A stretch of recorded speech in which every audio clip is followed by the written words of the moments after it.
Hi, everybody. Welcome to Lurking for Legends, a live video cast where we talk to people from all walks of the publishing world.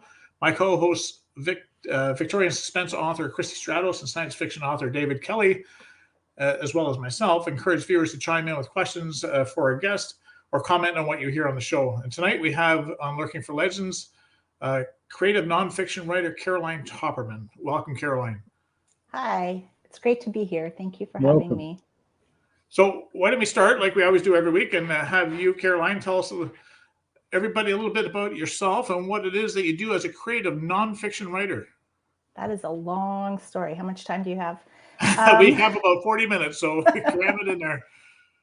I'll just talk. You guys sit back, grab a coffee. All right. So that's nice. I actually started out in film. I have a degree in screenwriting. And I sort of dropped writing for a long time because I also danced and I performed in and around Ontario for quite a while. And then I moved to Vancouver and then I moved to Poland. And when I was there, I just missed writing. I missed it a lot. I missed all of that. And so I started a blog and I started writing about fitness and the beauty and fashion industry, every industry that I've been a part of. I used to own a Pilates studio. And from there, I started writing articles for different online magazines. And then from there, I just sort of started expanding into bigger essays and all of that. And it was always just in the whole creative nonfiction field or even nonfiction. But now I'm really into memoir and writing sort of more personal family stories and histories and that. So that's that in a nutshell. Wow, you sound very busy. So you mentioned you did dance. What kind of dance was that? So I trained in ballet for my whole life, but then I performed modern dance. So I was a contemporary dancer, and I performed with some different companies with Omo Dance, which is no longer, but they were pretty big in Ontario for many years. We don't need to age me, and so it was a while ago. And then in Vancouver, I danced with Kokoro a little bit, and I did other performances around Vancouver as well. And then when I moved to Poland, I wound up taking ballet classes there and actually teaching Pilates at their national ballet school. And I performed there, and I sort of made that my last performance when I was there. And I thought, okay, you know what, I can do this. I have one more in me. And so now it's just recreational. But oh, you're busy. So one question I have, because I'm a fantasy writer, so I write stuff that is certainly fiction. What exactly is a creative nonfiction writer write? Like what exactly I know you're writing, you touched on it when you were telling us about you, but what exactly do you write? So, I mean, you know what? It's really funny. My editor, she's hilarious because we were laughing about the word nonfiction, and she's like, "It is such a broad subject that we can't even agree on how to spell it. Do you spell it with a hyphen or not?" Right? And there's just so much to it. So like hardcore nonfiction is straight up like I'm writing a medical textbook or some sort of business textbook. That's just going to be a nonfiction. And then creative nonfiction is anything where you're introducing a different voice, and you'll have something like a memoir, for example, that'll be creative. So that's a creative nonfiction, and that's where maybe some of those edges start to blur a little bit here and there, but you're still it's primarily real. It's just you're taking a more creative license to how you're writing it. Sorry, I'm messing up my muting here. One of your books is called Fitwise, yeah, I believe, yes. And you make it sound very achievable, which a lot of people don't believe it is, sort of thing. So could you maybe tell us a little bit about that and your approach to it that makes it not so insurmountable, perhaps? So that comes from my years and years of being a trainer. And the way I started getting into the fitness industry is that through dance. So that's where I first started it. And then I had actually a really bad injury, and I tore my hamstring. And I wound up finding Pilates that way. And I used to train a lot in a studio in Toronto. And what happened is then I moved to Vancouver, but I kept doing it. I kept up with that. And sort of by accident, or not by accident, I was looking for a job. My husband, or he was fiance at the time, but he had a job. He was gone like 24 hours a day. So I walked into a gym and I said that I asked them for a job, and I had my trainer certificate, and they asked me what I wanted to do. And I said, well, I'd like to be a trainer, but at this point I'll wash your floors. And they hired me on the spot. So I wound up doing front desk and running that. And then I wound up building their Pilates program, and I wound up opening up my own studio. And I wound up actually training some NHL players, some A-list celebrities. So I had a pretty long, pretty successful run with that. Here's my claim to fame, and I figure I can say it. You know, if she finds me, she can sue me. I don't know. But Penelope Cruz once told me that I was the first person who taught her how to do sit-ups properly. So, yeah. That's awesome. And so part of my blog, Style on the Side, I started, I have a whole fitness section on there, Fit on the Side. And I just do easy exercises. I have some exercises up on YouTube. I don't really maintain that right now, but they're there. I have ab challenges and things like that. And my whole thing with that was that you really don't have to do a lot, but you have to enjoy what you're doing. So if you hate it, well, you're not going to do it, right? And so what I did is, that was sort of in the heyday of blogging, where everybody was encouraged to take blog posts and make them into a book. So that's what I did. You know, I have the backup where I have all the certifications. I've done all that. I was actually the first fully certified STOT instructor, STOT Pilates, it's a style, in Vancouver proper. And so I had the background for it. And so then I thought, why don't I put it all together and make it into a book where people can follow? So the book it's anything from something so simple as picking out the right workout clothing and figuring out what kind of running shoes you need to work out. Because I don't know about you, but if you've ever walked into like a running store or just a store with sneakers, there's about 1 billion of them and none of them really make sense. So that, and always a great salesperson who's going to sell them to you. So it's just that it's really a common sense approach to fitness and just making it something that you like. And so in there, I've included like these 15, 20-minute workouts that you can do at home. And you can even spread them out during the day. And it's just to get people moving and not sitting on the couch. So that's how that book came about. It was really from the blog. It was just creating that product, but it works on its own. You don't need to, you know, you can just have that and follow it. And the idea was too that you could like tear out workouts and put them up on your fridge. So when you're in the kitchen or when you're doing something, or even when you're brushing your teeth, you can incorporate little things like that just to build on that.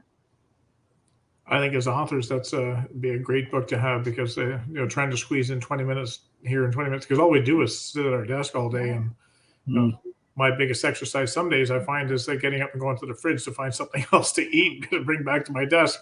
I know, which is kind of counterproductive. So yeah, I have some exercises there that I've like geared towards if you're sitting all day. These are some great stretches to do, and it's easy. From that I actually got a position. I got a contract, I guess, with HuffPost Canada, and I was writing their True North fitness guide, as we called it. And a lot of that was best stretches and exercises to do if you sit all day. And I have like wrist exercises, because I don't know about you, but when I'm typing all day, my hands start to get sore. So it's just about that and getting the blood flow. So I thought it was a good way to like marry two of the things that I do. Oh yeah, for sure. That'd be great, because that's I find my lower back now that I've sit all day is also bothers me more than it used to. And I think Dave can concur that the most exercise we get, other than going to the fridge, is making coffee. So that's a bit of an arm workout, lifting the kettle. Coffee is important. Okay, I'm going to give you guys a tip then. The ex-fitness instructor, sit on a wedge. That sounds painful. No, they're soft. It's like a foam wedge. It's like a foam wedge, but what it does is it just moves your pelvis forward and it releases pressure off your lower back. Don't sit on it like this though. No. You're talking to wedge like this. Okay. All right. Yeah, I was you're just funny. ahead. Yeah. Like this. Okay. All right. Yeah. So I met you last year, I guess. I joined the KW Writers Alliance, and I have recently found out that you are actually the co-founder of the KW's Writer Allowance. And last week, or actually, was it this week? No, it was last week. We had a meeting, and we had a couple new writers come in.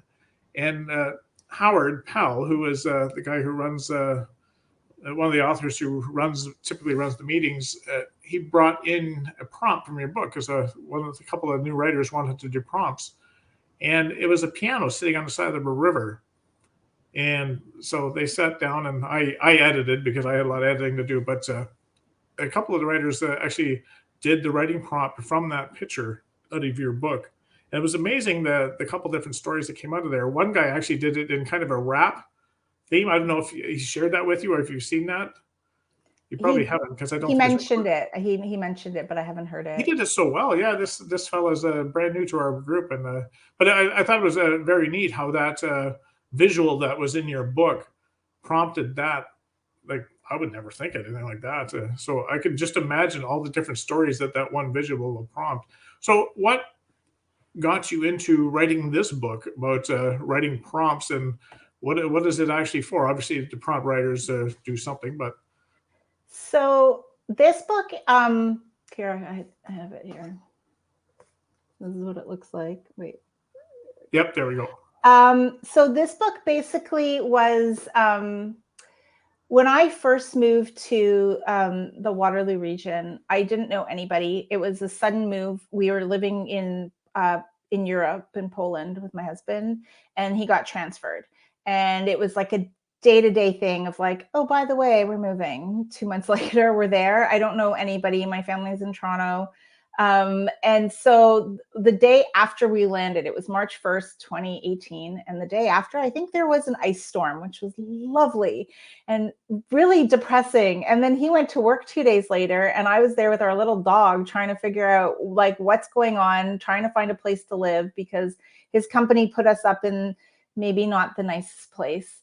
And I was just by myself all the time. And I got depressed. I really wasn't happy. I didn't want to live there. I didn't know anybody, like I said. So I sat there and I was trying to write. I was trying to work on projects. And suddenly I realized, you know what? Like, okay, wait, hang on, Caroline. You have a degree in film. Everything you've done your whole life, dance, theater, all of that, it's all visual medium. Why are you staring at a blank page? Because it's not giving you anything. And so I started just researching that a little bit, and I realized that something like 60% of the population actually are visual learners. So that it made me, I don't know, it made me feel a little bit better. And so what I did is I went back to some of the old exercises that we used to do in film class, and it was all based on visuals. And so what I did is I took a photograph. It was a photograph I had taken in Toronto. It was the 501 Queen Street streetcar, like iconic streetcar, man crossing in front of the streetcar. And I just started writing what I saw. I just started writing just nothing. I wasn't trying to do anything. I wasn't trying to be a writer. I wasn't trying to be creative. I was just, there's a man, there's a streetcar, there's some street lights, there's a building with some flowers on it. And pretty soon before I knew it, a story started emerging out of all that. And I'm still not done with that story. It's still sort of in my head somewhere. And I realized that, you know, I'm probably not the only snowflake who occasionally feels this way. And so I started putting this book together. And then there was so many days where there was one time where I was walking with my dog and we were walking around the pond and she was sniffing something, and I found myself just staring at the pond when I actually put my phone down for a second. And this little story started just happening in front of my eyes. Like, I promise you, there was like a little frog with a crown on a lily pad, and there were fairies. I saw them all.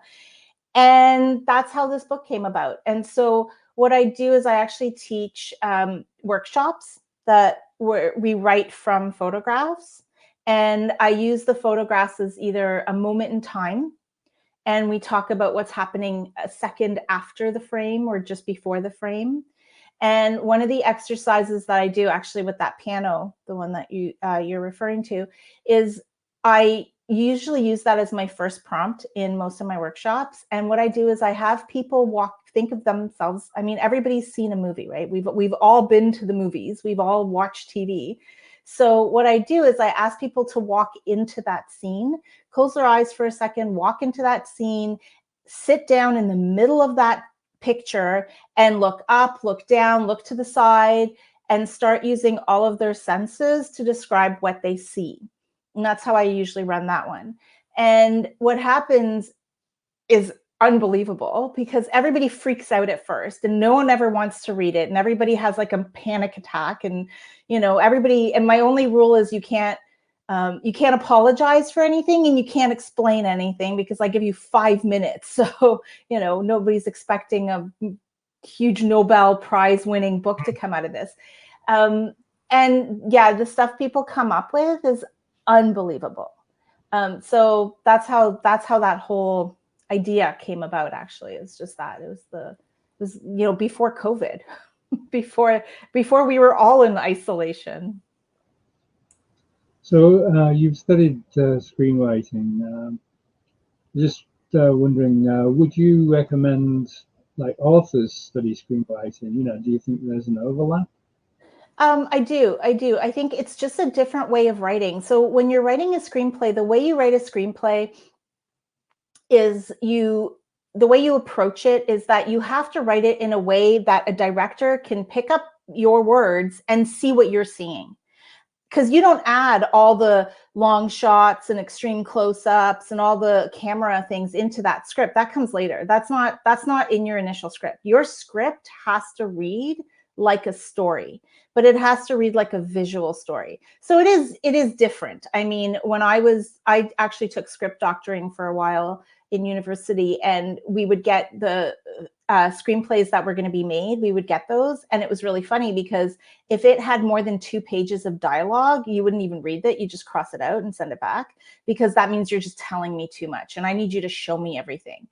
I'm all fine. I'm definitely fine with telling. I mean, in a book, it is different in a book, but you had to train your brain in such a way for that, is that you just wanted to see it because I need to see what's happening because that's what your viewer is going to have or going to do. So I think it's a really worthwhile thing to do. That's what I try to teach too a little bit when I do those, is that idea of like walking into the scene. I need your senses.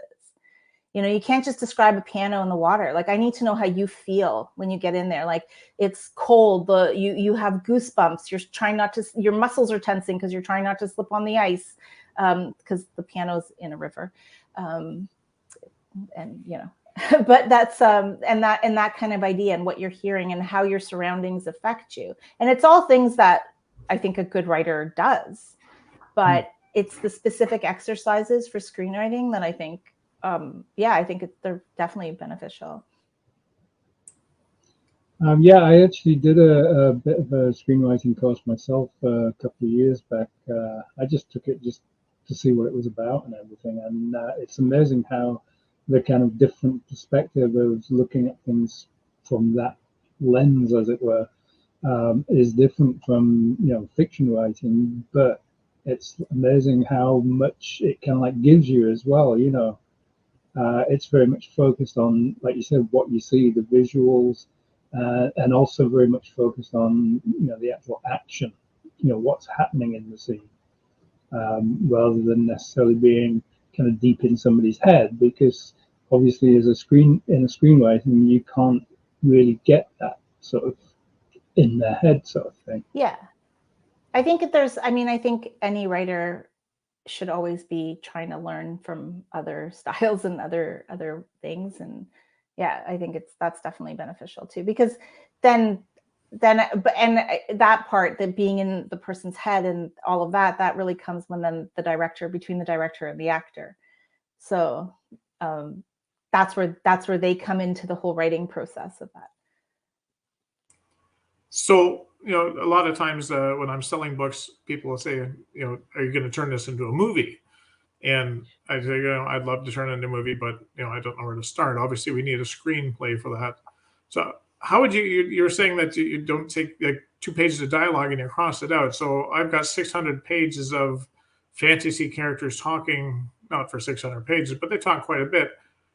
To me, my wife has even said, we should make these in the screenplays and see and get them out there. And it just seems so daunting of a task that I don't even consider. I will not consider it because it just, to me, I'm going, there's no way do I even want to try to take a 600-page novel and turn it into a screenplay.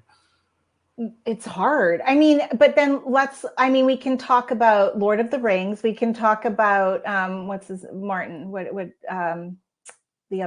Game of Thrones, yeah. Game of Thrones, sorry. I read his books. I like the books. Not as big a fan of the movies. I like them both. I thought they did a decent job, but they strayed for sure. Right. Harry Potter, all of that, right? Like if those are the three kind of big ones that we've been subjected to recently, right? And so if we look at those, I mean, it's really hard. It's really hard to do that. We used to have to do those exercises in film school of taking little short stories and making them into films. And it is not easy because you have to sit there and decide what's important, what you're going to lose. Some of the secondary stories are probably gone.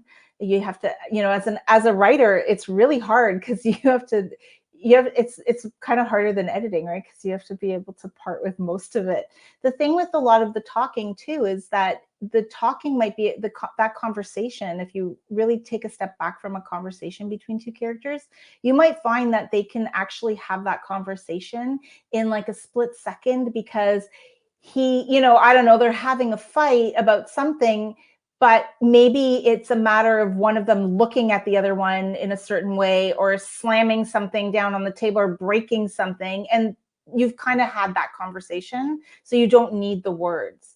You can take a movie like Long Day's Journey into Night, which is just just the talking and nothing else happens. But that's going to be that sort of next level. And it's not necessarily going to be as big a commercial hit as you might want it to be, but that's it's super hard. It's a very daunting task, and I have a friend who does that actually. So if you do decide to, I will put you in touch with her. She's a member too of the group, but she it's a huge task because essentially you're taking the essence of someone's story and you're just making it into, I don't want to say a new story, but you're making it into a different story basically. Or you're giving it a new light, a new perspective. Right. So obviously I don't understand at all what really goes on there because so in my mind, we take all the dialogue out or most of it out, and then we give the screenplay to the director. Like, when we sit there and watch Netflix, like they're doing the Wheel of Time series now by Robert Jordan. It's like a 15-book epic story. And I don't know how they're going to, they probably won't keep it going for 15 books. But so all the time for most of these movies that we watch, there's always dialogue in it. So how does the dialogue get back into the story then if we take it out?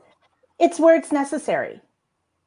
So it's where you need it. I mean, there are moments where you do need to have that conversation, and there are moments where you have to have that. And that's where you find it's also pacing. Sometimes there's a movie you're watching, and I've even seen this with action films where I watch a movie and I'm just like, right? And you're kind of falling asleep and that means it's probably too much and it needs a good edit. But then, I mean, I quite enjoy, I watch the Wheel of Time. I quite enjoyed them. I thought the pacing was good. I was interested. I wanted to know what was going to happen next. And that's what that is.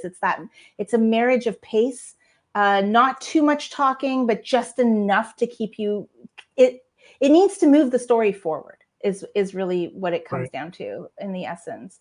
But even for that one, I will say, so my husband's reading the books. So, I agreed, we'll watch the show. I had a good time, but there were moments where I had to look at him and say, hey, so I understand the words because I speak English, but I have no idea what they're talking about.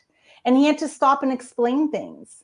So even that wasn't done for somebody who maybe isn't familiar with the books. And I had to look up all the colors of all the robes and all of that too. Mm-hmm. So yeah, it's definitely a challenge.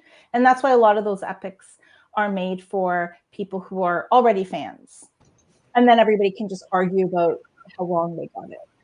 It's kind of interesting because my wife, before she met me, she had never read or seen anything that was science fiction, ever.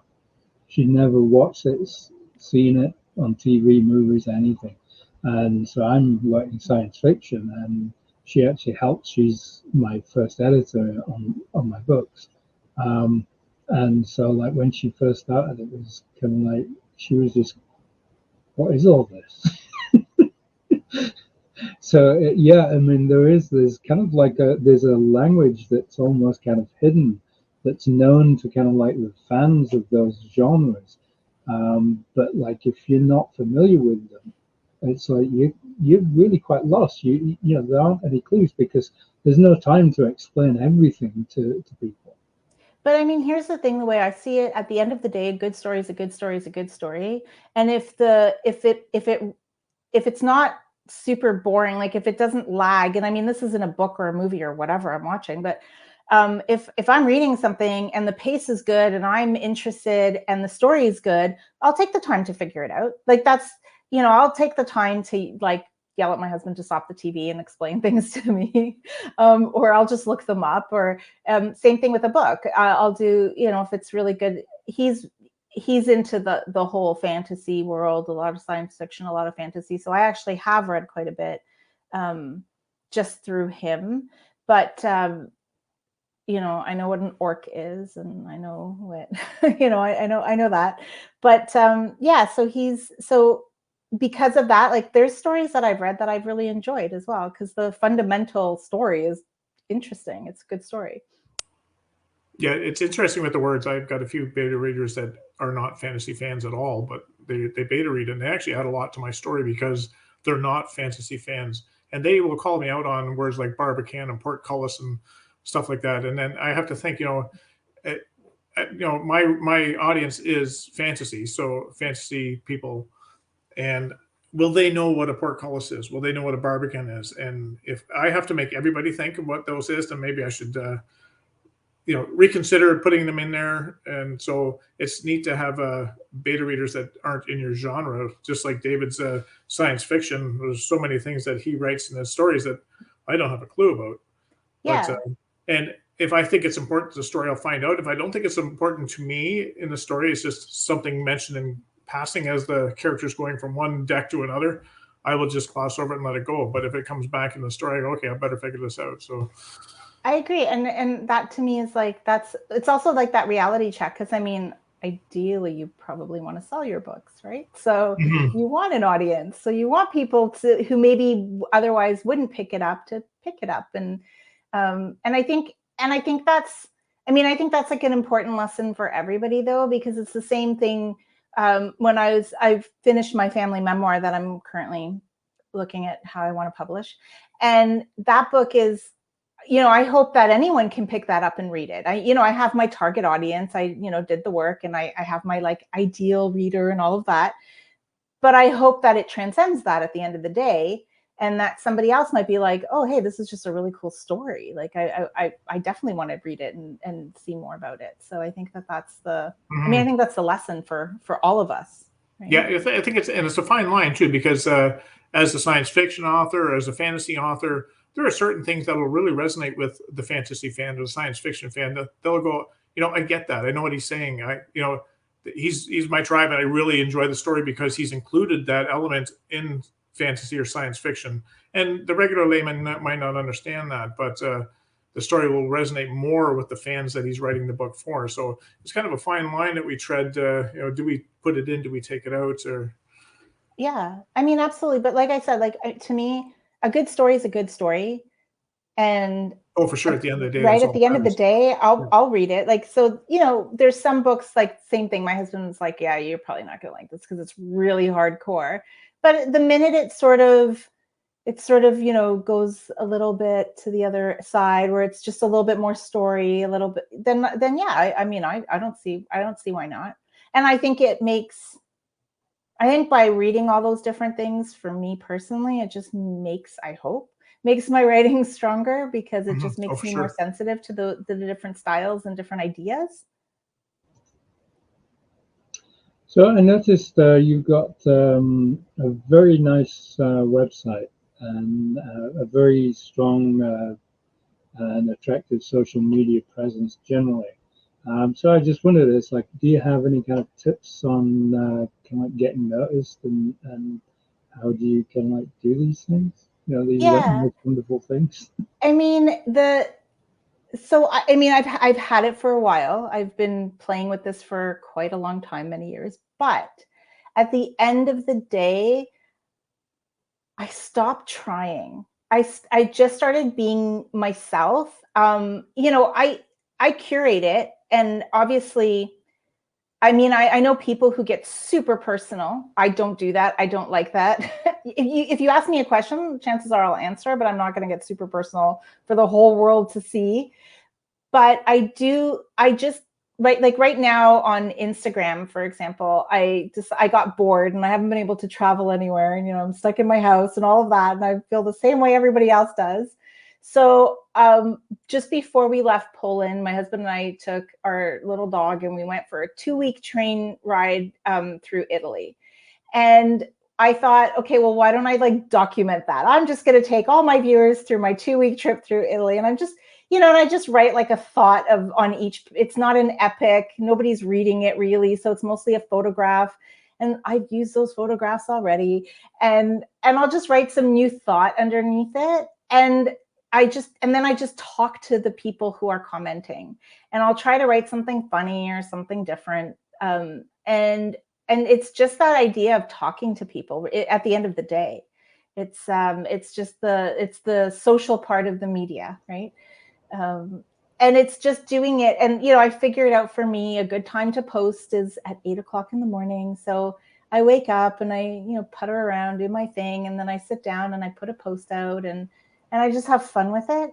And I try not to take it too seriously. And I try not to overthink it.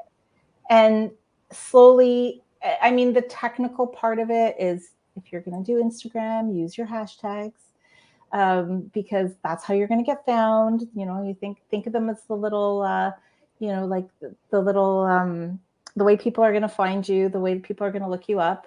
But yeah, it's just not taking it too seriously. So just like whatever's on my mind, that's what's going on there that day. And have you used some of those same photographs as some of your visual prompts as well? There's some, yes, there's some definitely in there. Those are all, other than 2 photos, which my husband took in Israel. The rest of the photographs are all photos that I've taken that are in the book. And I honestly, I'm also the person who's walking around, and I have no problem whipping out my phone if I see something interesting, corner of a building, a street sign, whatever. I'll snap photos of it. So that's amazing. That was one of the questions I want to ask you: are those pictures of your own travels, or are they just pictures you found off Shutterstock or whatever? Those are all yours. So you were there and you saw that piano, and while we were doing that writing prompt, we researched the story behind that piano. And I think Howard got us onto that. And it's a little town. You can inform people where it is. I don't remember that part of the story, but it's a little town that has these things all over the place. Yeah, it's actually not. I mean, you're part right. It's actually Vilnius. It's Vilnius, Lithuania. So capital of the country. But what they did is, I think it started off as a joke originally. It was like an April 1st, April Fool's kind of joke. And it's the little town, the little enclave of Zupio, UZUPIO, I think. And I'm sorry if I'm mispronouncing it. I'm sure I'm butchering it. But it's an artist's enclave. And what they've done in there is they're just like, they have their, I think it's up to 42 now, it's like this wall full of like what you're allowed to do, what you're not allowed to do. So it's things like everyone is allowed. Yes, we were reading those. Yes. Yeah, they're phenomenal, right? Everyone's allowed to love a cat, but they have to know that a cat might not love them back. Yes, everyone. That was funny. Yeah. Yeah, and it's just that, and it's like a freedom. It's like their rights and freedoms kind of thing. And it's kind of, I would say, if anyone's a writer or an artist, that is now on your bucket list of places to go, because amount of thought that's put into that place is unbelievable. So there's these pianos everywhere. There's a bunch of them. There's just art everywhere, and this stuff gets left out. Like when it's cold and awful and gray and ugly, that stuff's outside. So I don't know how well it ages and how often they change these things. There's also I think it's about 1 kilometer now of wall where they started with a tribute wall to Lithuanian writers. And now it's just, I think it's expanded to writers that people love. And people will come and they'll create these plaques. And this wall is unbelievable. You literally walk down this wall going, oh, I know that person. I know that person. I read that book. And it's quite amazing. Their writers are actually really great too. So not a lot has been translated into English, but I have a few books that have been, and it's a very, it's interesting writing that's coming out from a country that was so oppressed for so long. And, like by communism, like I think it didn't stop till like the late 50s. Like it's quite recent. And so there's definitely this sort of heavy, dark energy in a lot of it. And so it's really interesting to see the art and the writing that's coming out from that. But definitely on everybody's bucket list right now, officially. And they don't pay me to say that. So you've obviously got a lot of experience in a lot of different areas in writing. So I was just wondering, can we expect to maybe see a novel by Caroline Topperman someday? Well, if an agent wants to pick it up, then yes. So right now I actually finished a family memoir. It is done. It is, and I thought, because I've self-published and I went with a small press for the Tell Me What You See book, I thought, okay, I'm going to try, because I believe in maybe torturing myself, and I believe in trying, and I'm not the kind of person that likes to give up and just it's just who I am. I'm going to try. So so right now it's being queried to agents. It's really, really good. It's my family story from when my grandparents fled. My maternal grandparents fled Poland as communist Jews, and they fled to Uzbekistan. So they actually survived the war partially in Tashkent, Uzbekistan, and then Russia, and then or Soviet Union. And then my paternal grandparents left just before the war with my dad, actually, because he was born just before the war, and they went to Afghanistan. And my grandfather there was tasked with building the highway from Kabul to Jalalabad. And then everybody came back to Poland in 1944. My parents met in the 50s, early 60s. My mom went to study painting in Paris. My dad he was in Poland, and he was just getting a contract to build roads in Iraq as a geotechnical engineer. And then 68 hit, and my mom's father, he was a ministry official, and he was one of the first 3 in Poland to get officially fired from the Communist Party, because under the pretext that my uncle, that his son was a troublemaker, but it's because they were Jewish. And so then it was like the second wave that left, and my parents became political refugees. And so I've tied that in with my story of when I decided to sell everything and move to Poland for 4.5 years.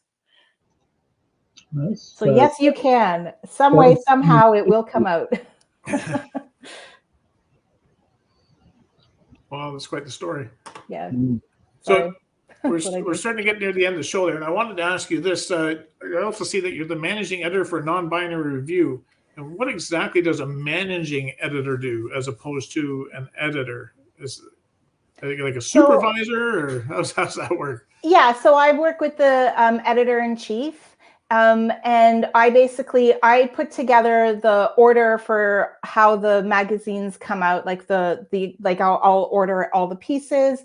I created systems for them for all of the people who read for the magazine and for all the contributors and how all of that goes. And I deal with any kind of problems that might arise with staff or all of that. And so what I've done, I've also done a lot of their social media and just general media, how we've been presenting ourselves and all of that. And I oversaw all of that. So it's all the day-to-day stuff really is what it does. So do you edit yourself as far as manuscripts and stuff like that? Yeah, I do more developmental editing. And now I'm also doing book coaching. So I have a couple of clients that I'm working with and I'm coaching them through their books.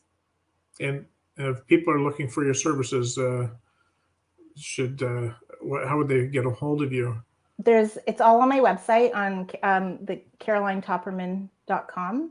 And there's a whole section. So I actually do coaching with, I can walk people through their social media and their websites and just the design of that. And then also if they are looking for more developmental editing or for book coaching, it's all there. And you just fill out a form, answer some questions for me, and I will get in touch.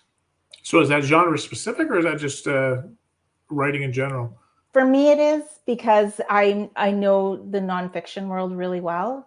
And I can, like a coaching student or a coaching client, I can take them right through coaching them how to put their book together to doing the actual book proposal, because that's a big project in its own. Like my book proposal for mine is like 50 pages. And then taking it, and if they want to query agents, if they want to go that route, I can do that too. I have experience with that and I know that world pretty well, or through self-publishing, because I've done that as well. So awesome. Yeah. Before we wrap it up, Dave, is there something that you want to ask her before we leave? Just going back to the screenwriting and that aspect of it. Okay, so tell us, what are your favorite movies? Okay, my favorite movie that has sits way deep in my heart is this Canadian film. It is really weird, and it's called Leolo. It's this. You know what? I went to all the Toronto art house films and all of those. So those are the ones I'm always going to be kind of drawn to in my heart. But that would be my favorite movie of all time. Cool. I highly recommend it. It's really cool. That's awesome. It's a little bit surrealism and all of that. That was always my thing. So you mentioned people get a hold of you through your website, and Dave's put the website on I know it says my name, but Dave typed it in for you. And as far as your books go, where can we find them? I imagine they're wide, being what they are. Are they available on Amazon, and where else can people find them? Yeah, Amazon.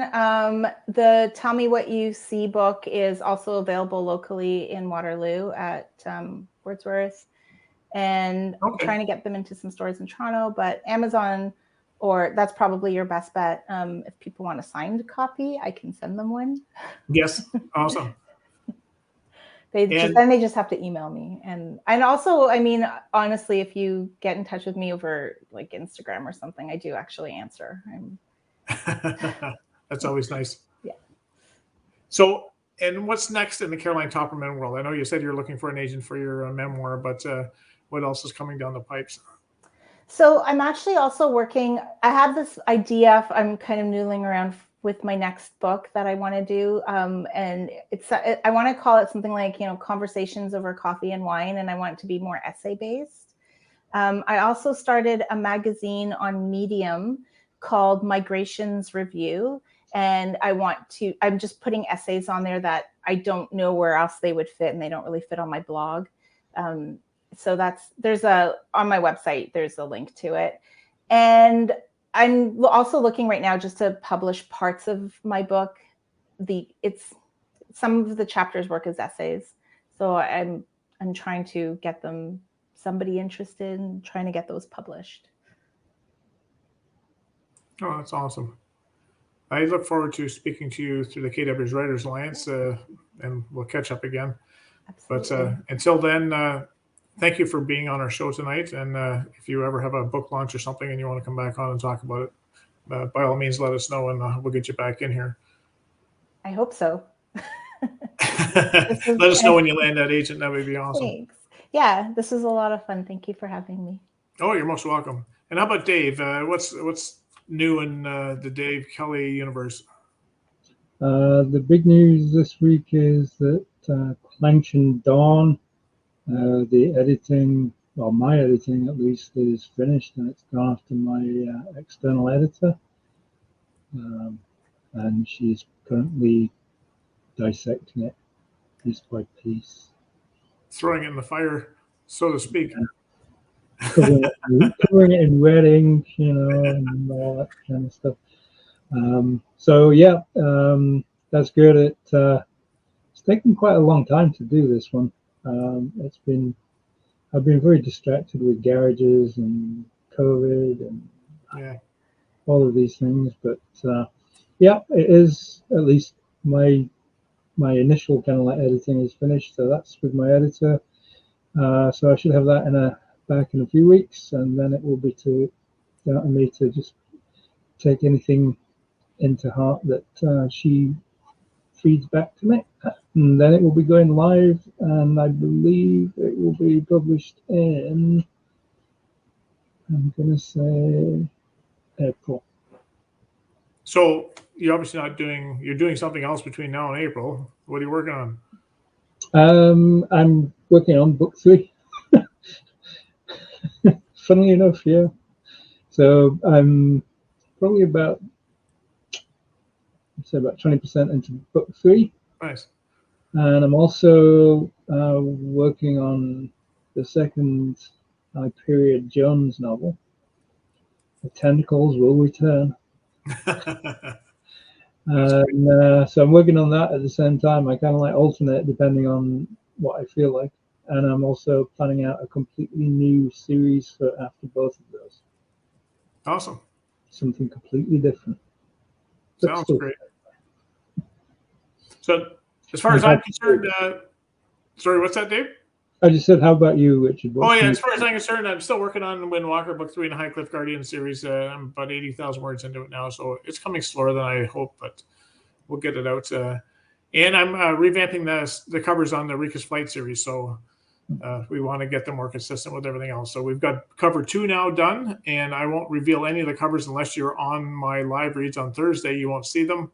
But every time I do a live read, I put the cover on, and you can see them there. But so they will probably go live, hopefully, maybe April, and then I'll switch everything over on Amazon and have all my new covers out there. So anyway, that's all that's new with me. So next week, Looking for Legends, I'm happy to announce a returning guest to our show, marketing and author assistant Kate Tilton. We learned a lot from Kate last time she was here.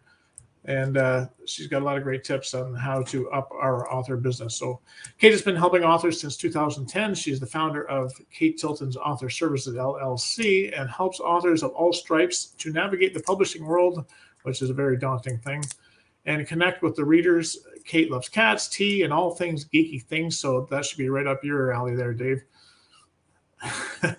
So for Christy Stratos, who sends her regrets, and David M. Kelly and myself, Richard H. Stevens, we hope everyone has a safe and healthy week ahead. And until we meet again, take good care. Thanks. Good night. Thank you.